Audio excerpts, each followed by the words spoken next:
দেশের সবচেয়ে ভালো ইউনিভার্সিটি যেটি, যেখানে ভর্তি হতে প্রতিযোগিতা করে অনেক বেশি মেধার স্বাক্ষর রেখে ভর্তি হতে হয়, সেই ইউনিভার্সিটির 62% স্টুডেন্ট বুয়েট থেকে পাশ করার পরে তারা চলে যায়, দেশের বাইরে চলে যায়, আর কখনো ফেরত আসে না। এটা ব্রেন ড্রেইন হয়ে চলে যাচ্ছে। এই ব্রেনগুলোকে ইউটিলাইজ করছে না আমার রাষ্ট্র। তাদেরকে রেখে দিয়ে রিসার্চ সেক্টরে যে পরিমাণে ইনভেস্টমেন্ট করা দরকার, এই আমলাতান্ত্রিক একটা প্যাটার্নের কারণে এইগুলো হচ্ছে না। ইউনিভার্সিটিগুলো, সরকারি ইউনিভার্সিটিতে প্রমোশন হয় 2 বছর লেকচারার থাকার পরে, সে হচ্ছে পরবর্তীতে 2 বছর পরে একটা প্রমোশন পাবে, এরপরে 4-5 বছর পরে আরেকটা প্রমোশন, এভাবে করে করে প্রফেসর হয়ে যায় খুব দ্রুত। তার রিসার্চের ক্ষেত্রে কি কন্ট্রিবিউশন না কি আছে এগুলো নিয়ে ভাবারও সময় নাই, সে ওইখানে বসে পলিটিক্স করছে। ইউনিভার্সিটি হচ্ছে নলেজ ক্রিয়েশনের জায়গা, সেখানে হচ্ছে পলিটিক্স করে করে নিজেদের মধ্যে একটা বিভাজনের রাজনীতি, দেশটাকে তারা টেনে ধরে যাচ্ছে। আপনি পার্শ্ববর্তী দেশগুলোর সিনারিওগুলো দেখবেন, যুদ্ধ উত্তর একটা দেশ কিভাবে সমৃদ্ধির চূড়ায় আরোহণ করেছে, সেখানে তারা তাদের গবেষণা খাতে কি ধরনের বরাদ্দ করেছে, তাদের ম্যান পাওয়ার কি প্রপার ইউটিলাইজেশন করার জন্য কিভাবে ম্যান পাওয়ার ডিজাইনিংটা করতে হয়, এগুলো নিয়ে তারা রিথিঙ্ক করেছে।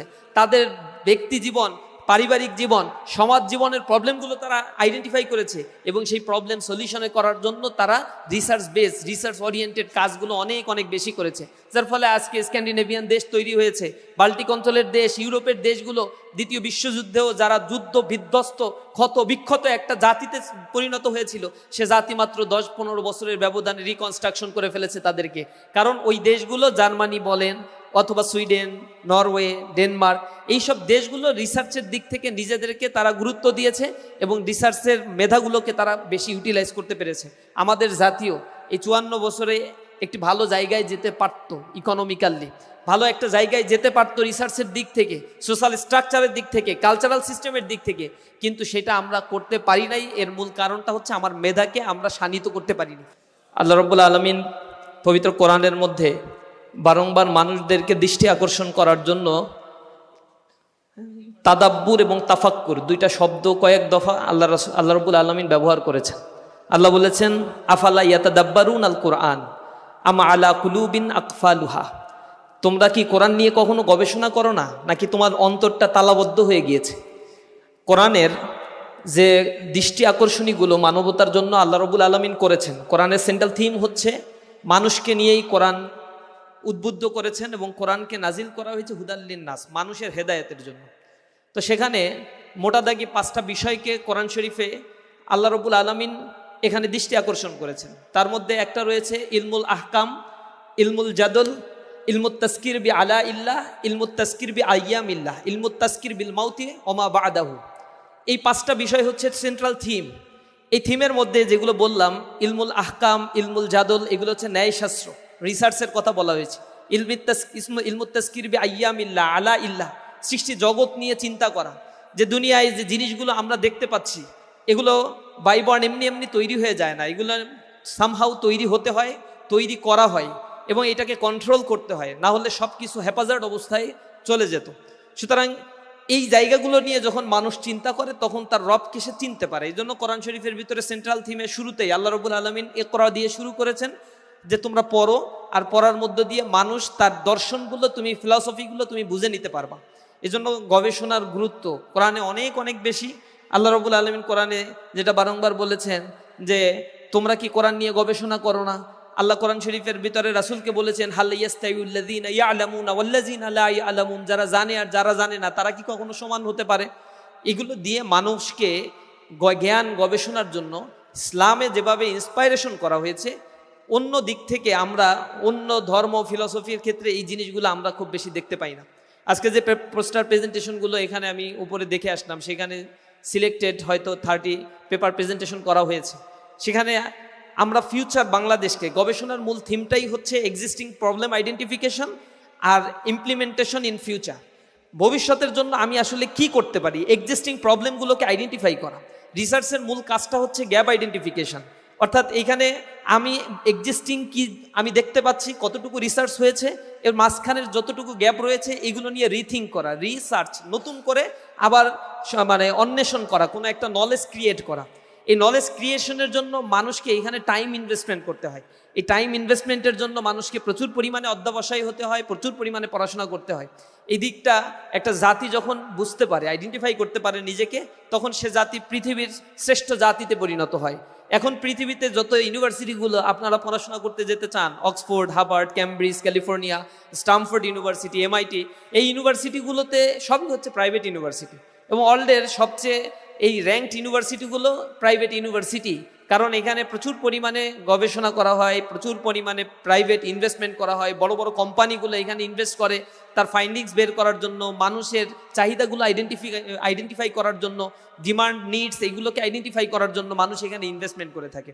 সুতরাং আজকে এই ওয়ার্ল্ড ক্লাস ইউনিভার্সিটিগুলো যে পর্যায়ে চলে গিয়েছে রিসার্চের কারণে, পৃথিবীর লিডারশিপের যে শিফটিংটা এইখানে হয়েছে ওয়ার্ল্ডের, এই লিডারশিপের শিফটিংটা হয়েছে রিসার্চের উপরে বেস করে। একটা জাতি তখনই উন্নত হতে পারে যখন সেই জাতির মেধাগুলোকে তারা প্রপার ইউটিলাইজ করে। আমাদের প্রবলেম হচ্ছে ব্রেইন ড্রেইন হয় অতিমাত্রায়। দেশের সবচেয়ে ভালো ইউনিভার্সিটি যেটি, যেখানে ভর্তি হতে প্রতিযোগিতা করে অনেক বেশি মেধার স্বাক্ষর রেখে ভর্তি হতে হয়, সেই ইউনিভার্সিটির 62% স্টুডেন্ট বুয়েট থেকে পাশ করার পরে তারা চলে যায়, দেশের বাইরে চলে যায়, আর কখনো ফেরত আসে না। এটা ব্রেইন ড্রেইন হয়ে চলে যাচ্ছে। এই ব্রেইনগুলোকে ইউটিলাইজ করছে না আমার রাষ্ট্র।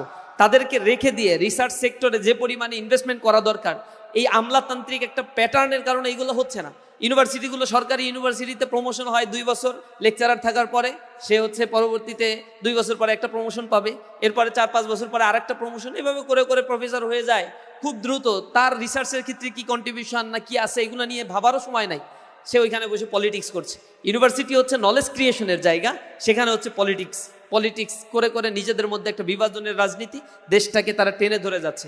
আপনি পার্শ্ববর্তী দেশগুলোর সিনারিওগুলো দেখবেন, যুদ্ধ উত্তর একটা দেশ কিভাবে সমৃদ্ধির চূড়ায় আরোহণ করেছে, সেখানে তারা তাদের গবেষণা খাতে কি ধরনের বরাদ্দ করেছে, তাদের ম্যান পাওয়ার কি প্রপার ইউটিলাইজেশন করার জন্য কিভাবে ম্যান পাওয়ার ডিজাইনিংটা করতে হয়, এগুলো নিয়ে তারা রিথিঙ্ক করেছে।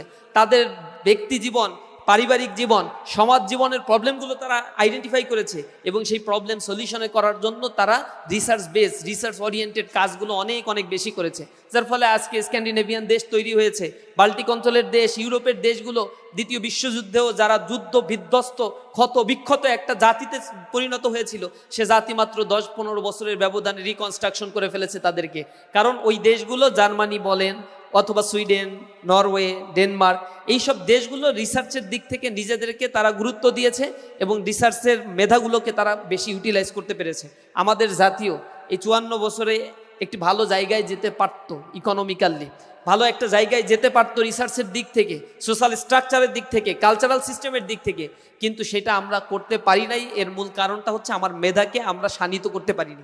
ইসলামী ছাত্র শিবির এই মেধাগুলোকে আরও বেশি নারিশ করার জন্য নানামুখী আয়োজন করে। আমরা সায়েন্স ফেস্ট আয়োজন করি, এন্টারপ্রেনিয়ারশিপ অলিম্পিয়াডের আয়োজন করে থাকি, আমরা পোস্টার প্রেজেন্টেশন প্রোগ্রামের আয়োজন করে থাকি, স্টুডেন্টদের নিয়ে ক্যারিয়ার কাউন্সিলিং, ক্যারিয়ার গাইডলাইনমূলক প্রোগ্রামগুলো আমরা আয়োজন করে থাকি।